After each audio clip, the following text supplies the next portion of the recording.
Wa shaumu la yarahu illallah, puasa itu tidak ada yang melihat kecuali Allah azza wajalla.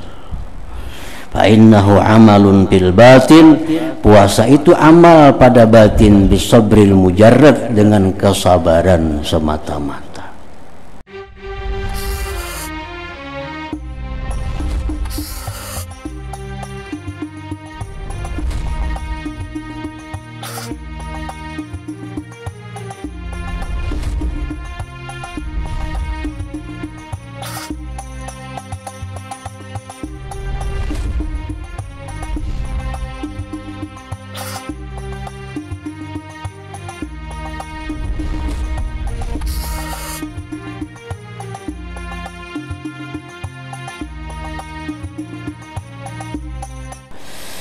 Wajadirun bi ayyakuna kadzalik, dan memang dengan bahwa adalah puasa itu seperti itu, li'anna shauma innama kana lahu, hanya saja puasa itu adalah bagi Allah.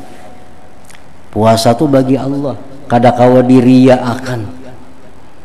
Puasa kada kawa diriyaakan karena kada kelihatan orang. Wa musyarrapan bin nisbah ilai, dan puasa itu dimuliakan dengan nisbah kepada Allah.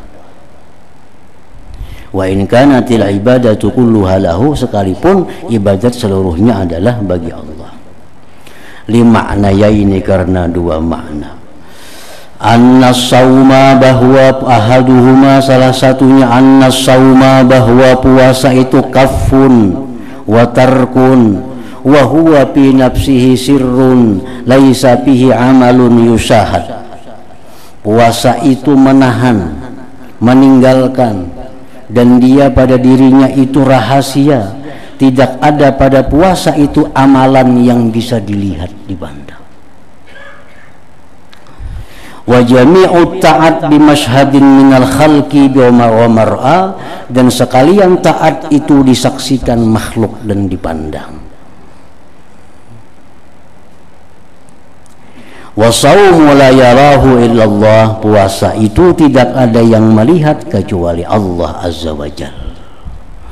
Fa innahu amalun bil batin, puasa itu amal pada batin, bisabril mujarrad, dengan kesabaran semata-mata. Wasani, yang kedua, keistimewaan puasa itu, annahu qahrun li aduwillah azza wajalla, puasa itu mengalahkan musuh Allah.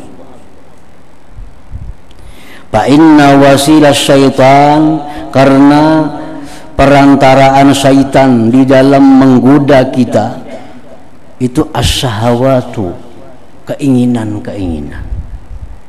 Syaitan memperdaya manusia lewat syahwat, lewat keinginan. Hendak itu, hendak ini, hendak macam-macam. Nah, keinginan-keinginan itu adalah perantara syaitan untuk menggoda manusia. Wa innama taqwa bil akli wasyurbi, dan kuat itu keinginan dengan makan dan minum. Bila kita makan, minum, nah itu menjadi kuat syahwat itu. Kalau syahwat itu kuat, maka kuat pula jalan syaitan untuk menggoda manusia. Nah, dengan puasa syahwat jadi lemah karena kada makan, kada minum. Nah, otomatis syaitan pun lemah karena jalannya lemah. Wa fi kam'i aduwillah nusratullah subhanah, pada menghancurkan musuh Allah itu berarti dia menolong Allah. Allah itu musuhnya syaitan. Kalau kita menghancurkan syaitan, berarti kita berpihak kepada Allah. Nah, orang puasa itu orang yang menghancurkan musuh Allah, berarti kita berpihak kepada Allah. Wa nasrullah ta'ala mauqufun 'ala nusrati lahu, pertolongan Allah kepada kita terhenti atas pertolongan bagi Allah. Artinya kalau kita menolong Allah dalam arti mengalahkan musuh Allah, kita akan dapat pertolongan daripada Allah subhanahu wa ta'ala. Qala ta'ala, firman Allah, in tansurullah yansurkum wa yusabbit aqdamakum. Ujar Tuhan, jika kalian menolong Allah, jika kalian menolong Allah, Allah bukan artinya Allah itu ditolong karena lemah.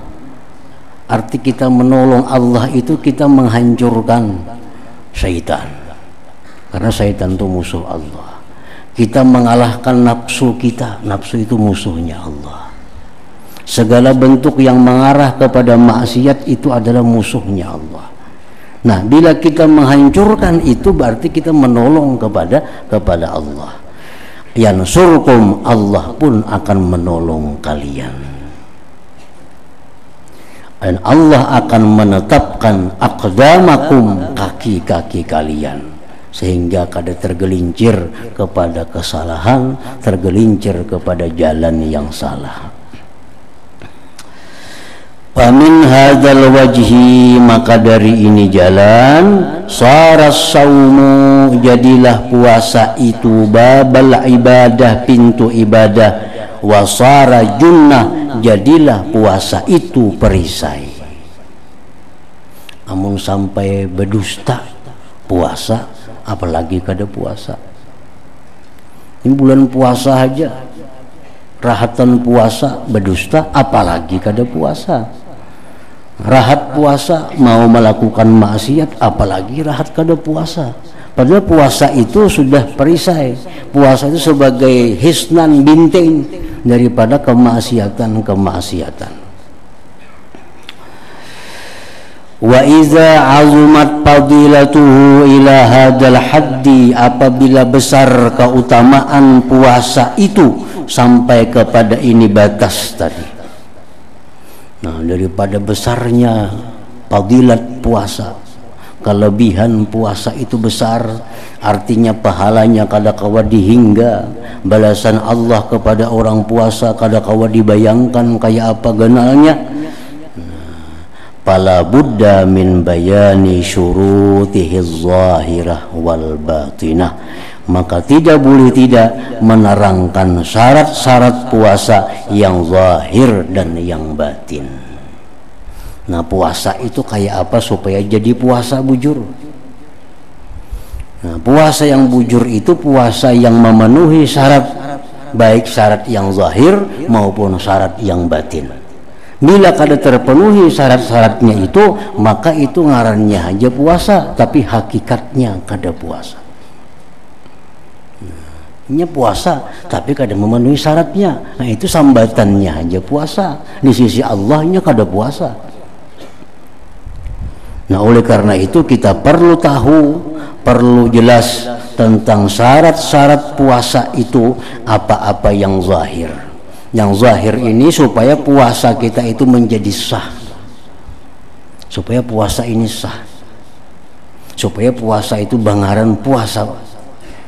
Nah, sedangkan syarat-syarat yang batinah, yang batin itu bagaimana supaya puasa itu mencapai tujuan yang dijanjikan Allah sebagai mempunyai balasan yang kada terhingga, balasan yang sangat menyenangkan hati, balasan yang kada ada ukuran pahalanya lagi. Nah, untuk dapat itu mesti dipenuhi syarat puasa yang batinah. Nah, makanya ujar Nabi, berapa banyak orang yang puasa yang hanya dapat lapar dan dahaga. Nah, kenapa? Karena ini puasa hanya memenuhi syarat zahir, berniat sahur, menahan diri daripada makan minum bersetubuh, karena sampai maghrib buka puasa. Nah, itu aja.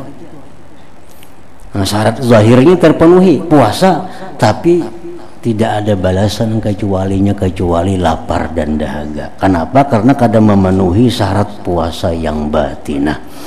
Nah, oleh karena itu kita mesti mengetahui apa-apa syarat puasa yang zahir dan yang batin. Fala budda min bayani syurutihi zahirah, tidak boleh tidak daripada keterangan syarat-syarat puasa yang zahirah wal batinah dan yang batin, bizikri arkanihi, menyebutkan rukun-rukun puasa. wa sunanihi, sunat-sunat puasa, wa syurutihil batinah, dan syarat-syarat puasa yang batin. Nah, bila itu sudah komplit, maka puasa kita akan menjadi sesuatu yang sangat kita banggakan di akhirat kaina. Nah, kemudian al-wajibatu was-sunanuz zahirah wal lawazimu bi ifsadih. Nah, keterangan tentang wajib-wajib puasa, rukun-rukun puasa, sunat-sunat yang zahir, dan perkara-perkara yang lazim bila mana puasa itu rusak. Nah, bila puasa kita batal, apa yang dituntutnya? Nah, bila puasa kita rusak, perkara apa yang mesti kita lakukan? Nah, ammal wajibatu, adapun yang wajib-wajib az-zahiratu yang zahir, pasittatun, maka itu ada 6 perkara. Nah, ke situ dulu. Ila hadratin Nabi sallallahu alaihi wasallam. Al-Fatihah. Bismillahirrahmanirrahim. Iyyaka na'budu wa iyyaka nasta'in. Ihdinas siratal mustaqim. Shiratal ladzina